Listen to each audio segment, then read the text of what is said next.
අද මම කතා කරන්නේ WhatsApp privacy ගැන. පෞද්ගලිකත්වය ගැන ඔයා උනන්දු නම් ඔයා අනිවාර්යෙන් මේ වීඩියෝ එක ඉවරනකම් බලන්න ඕන. මොකද මම මේකෙදි කතා කරනවා WhatsApp වල කොහොමද ඔයාගේ පෞද්ගලිකත්වය ආරක්ෂා කරගන්නේ කියලා. මේ කතා නැතුව අපි වීඩියෝ එකට ඊට කලින් මතක් කරන්නම් ඔයා තාම මාව subscribe කරලා නැත්නම් පහළ තියෙන රතු පාට subscribe button එකෙන් මාව subscribe කරන්න. ඒ වගේම subscribe කරාට පස්සේ එන bell icon එක press කරලා ඔයාලට පුළුවන් මගේ වීඩියෝ එකක් upload වුණ ගමන්ම දැනගන්න. ඔයාලට පුළුවන් මාව tech by kasun කියන නමින් හොයාගන්න Instagram, TikTok, ඒ වගේම Twitter කියන social media platform හරහා. ඉතින් එහෙනම් අපි වීඩියෝ එකට යමු.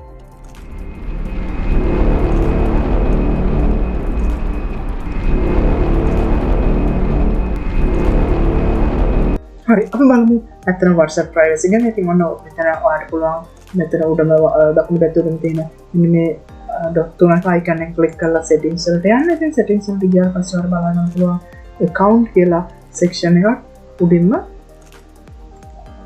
හරි මේ account කියන section එක යටතේ ඔයාලට තියෙන privacy කියලා අලුතෙන් menu එකක්. හරි අපි ඒකට යමු. ඔන්න එතකොට මේ ඔයාගේ privacy ඔයාගේ WhatsApp වල privacy එකට අදාළ සියලුම විස්තර මෙතන තමයි බලා ගන්න පුළුවන් වෙන්නේ. අපි බලමු මේක මොනවද තියෙන්නේ කියලා එක එක. හරි. ඉතින් පළවෙනි තියෙන last one. ඒ කියන්නේ ඔයා online හිටියා කියලා කියනවා online හිටපු අන්තිම වෙලාව ඔයාගේ contact list එකේ ඉන්න කෙනෙක් ඉන්න නැත්නම් ඔයාගේ number එකේ තියෙන ඕනම කෙනෙක්ට බලා ගන්න දෙනවද කියන එක තමයි මේකෙන් කියන්නේ. ඉතින් ඔන්න මේක everyone කියලා දැම්මොත් ඔයාගේ number එකේ තියෙන ඕනම කෙනෙක්ට පුළුවන් ඒ කියන්නේ ඔයාගේ number එකේ තියෙන හැබැයි ඒ කියන්නේ ඒ number එක ඔයා ළඟ නැති වෙන්න පුළුවන්. හැබැයි එයාටත් පුළුවන් අන්තිමට හිටිය වෙලාව බලා ගන්න. නැත්නම් my contacts කියලා දැම්මත් පස්සේ පුළුවන් වෙන්නේ මගේ contact list එකේ save කරලා තියෙන කට්ටියට විතරයි මම last scene බලා ගන්න පුළුවන්. කියන වෙන අලුතෙන් එන number එකක් ඉන්න අලුතෙන් එන number එකට ඔයාව බලා ගන්න බෑ. මම නම් recommend කරන්නේ my contacts කියලා තියන්න. මොකද ඒකට ඔයාගේ contact list එකේ තියෙන කට්ටියට විතරයි බලා ගන්න. දැන් තව මෙතන option එකක් තියෙනවා nobody කියලා. ඉතින් එතකොට කාටවත්ම ඔයාගේ last scene බලා ගන්න බෑ. ඒකට ඔයාලා පුළුවන් WhatsApp එකේ කියන්නේ scene නැතුව මෙතන last scene කියන්නේ අන්තිමට හිටියේ මොන වෙලාවෙද කියන එක කාටවත් නොපෙන්නා ඉන්න. හරි අපි යන් දෙවෙනි එකට profile photo. ඉතින් මෙන්න මේක වල පුළුවන් profile photo එක පෙන්වන්න. ඒක number එක save කරාට පස්සේ profile photo එක කාටද පෙන්වන්නේ කියලා decide කරන්න. ඉතින් my contacts කියලා විතරක් දුන්නාට පස්සේ ආගේ photo එක තරම save කරනවා. මොකද නැත්නම් ඕනම කෙනෙක්ට ඔයාගේ number එක එයාගේ contact එකේ save කරලා ඔයාගේ WhatsApp photo එක බලන්න පුළුවන් වෙනවා. කියන ඕනම කෙනෙක්ට ඔයාගේ number එක කාගෙද කියලා ඒ photo එක කාගෙද කියලා හොයාගන්න පුළුවන් වෙනවා. ඉතින් my contacts කියලා එකක් දෙන්න. ඒ වගේම about ඒ කියන්නේ ඔයාගේ WhatsApp එකේ about section එක ඔයා දාලා තියෙනව කාටද බලන්න පුළුවන්. ඔව් ඒකත් ඔයා දෙන්න ඕනේ my contacts කියලා. මොකද නැත්නම් මම කිව්වා වගේ හැමෝටම ඔයාගේ about section එක බලන්න පුළුවන් වෙනවා. ඒ වගේම status. ඉතින් ඔයා දාන status ඔයාට කාටද බලන්න දෙන්න පුළුවන්. එක්ක ඔයාගේ contact. අත්‍තරම මේක contacts වල මෙන්න මේකට කියන්නේ මෙන්න මේ list එකක් හදලා අපිට පුළුවන් ඒගොල්ලන්ට විතරක් පෙන්වන්න. කියන ස්ටේටස් එකක් දානවා නම් කට්ටියකට විතරක් පේන්න දාන්න පුළුවන්. ඒ විදිහට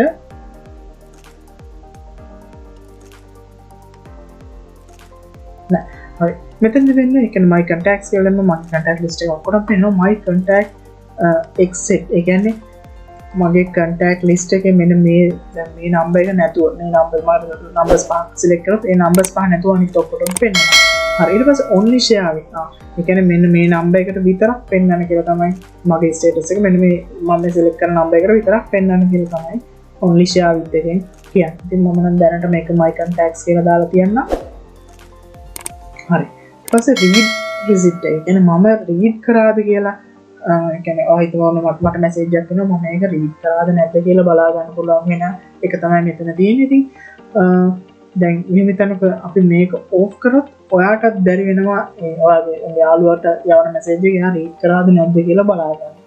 මේක ඒක ඔයාගේ පැත්තටම ඔයා හිතලා මේක add කරගන්න. හරි දැන් අපි ඊළඟ section එක group වලට. හරි group වලත් ඒ කියන්නේ ඔයාගේ status පෙන්නනවා ඒ විදිහටම my contacts ඒ වගේම my contacts exit ඒ විදිහට තමයි තියෙන්නේ. ඒ ගොඩාක් groups වල my contacts විතරක් දාන්න නැත්නම් මේ group එකේ ඉන්න හැමෝටම ඔයාගේ විස්තර පෙන්නනවා. ඒකින් තමයි අනිවාර්යයෙන් my contacts විතරක් දාලා තියන්න. ඊට පස්සේ live location. අතන live location නම් කාටවත් පෙන්වන්න අවශ්‍ය නැහැ. දැනට ඉතින් ඒකට කරනවා ඉන්න තැන ඇත්තටම ඕනෙක් කෙනෙක් හොයාගන්න වෙනවා live location on කරලා. ඔයාට ඔයා කොහේ හරි යනකොට එන්න තව යාළුවෙක් හොයාගන්න අවශ්‍ය වුණොත් live location on කරන්න වෙනවනේ. ඉතින් අන්න එතකොට විතරක් live location on කරලා ඔයාට පුළුවන් ඒ location එක share කරගන්න. මේ තියන්නේ ඔයා ගැන බ්ලොක් කරපු නම්බර් කන්ටැක්ට් ලිස්ට් එක තමයි මෙතනට එන්නේ. ඉතින් ඔයාලට පුළුවන් ඔයාලට මොනවා හරි කරදරයක් එහෙම නැත්නම් කෝල් කරනවා එහෙම නැත්නම් මැසේජ් කරනවා කියන කරදරකාරී නම්බර්ස් ඔක්කොම බ්ලොක් කරන්න මම කියන්නම් කොහොමද නම්බර් එකක් බ්ලොක් කරන්න කියලා. ඔයාලට පුළුවන් නම්බර් එකට යන්න. නම්බර් එක ඇතුළට ගියාට පස්සේ ඔයාලට බලා ගන්න පුළුවන් මෙන්න මෙතන බ්ලොක් කියලා ඔප්ෂන් එකක්. ඉතින් මේක බ්ලොක් කරාට පස්සේ මේ නම්බර් එක ඔයාගේ බ්ලොක් ලිස්ට් එකට යනවා. ප්‍රයිවසි යටතේ තියෙන බ්ලොක් ලිස්ට් එකට යනවා. මම ලින්ක් පෙන්නන්නම් ඔයාලට. ඔව් මෙන්න මෙතන ඔයාලට පෙන්නන බ්ලොක් කරලා තියෙන කන්ටැක්ට්ස් යන එකයි. හරි ඉතින් මෙන්න මේක ඔයාලට පෙන්නනවා මේක බ්ලොක් කරලා තියෙනවා කියලා. ඉතින් ඔයාලට පුළුවන් මේක අන්බ්ලොක් කරගන්න. මේ විදිහට තමයි WhatsApp වල ප්‍රයිවසි සෙක්ෂන් එක ඇතුලේ ඉතින් ඔයාට ඩිසයිඩ් කරන්න පුළුවන් ඔයා මොනවද අනිත් කට්ටියට පෙන්නන්නේ නැත්නම් අනිත් කට්ටිය මොනවද දකින්න ඕන කියන ටික ඔයාට මෙන්න මේ සෙක්ෂන් එකේ ඔයාට පෙන්නන්න පුළුවන්. ඉතින් ඔයාගේ පෞද්ගලිකත්වය ආරක්ෂා කරගන්න එකේ වගකීම ඔයාසතු. ඉතින් ඔයාට පුළුවන් මේ සෙක්ෂන් හරි විදියට යූස් කරන්න කොහොමද ඒවා ඔයා කැමති විදියට ඒ කියන්නේ ඔයාගේ ඩීටේල්ස් හැමෝටම පෙන්නන්න දෙනවද එහෙම නැත්නම් ලිමිට් කරනවද නැත්නම් ඔයාට විතරක් ඒවා තියා ගන්නවද? මම හිතනවා ඔයා WhatsApp ගැන ඉගෙන ගන්න ඇති කියලා. ඉතින් මෙන්න මේ වගේ තවත් වීඩියෝ අමතක කරන්න තුමාව subscribe කරන්න. එහෙනම් ඊළඟ වීඩියෝ එකෙන් නැවත හමු වෙමු.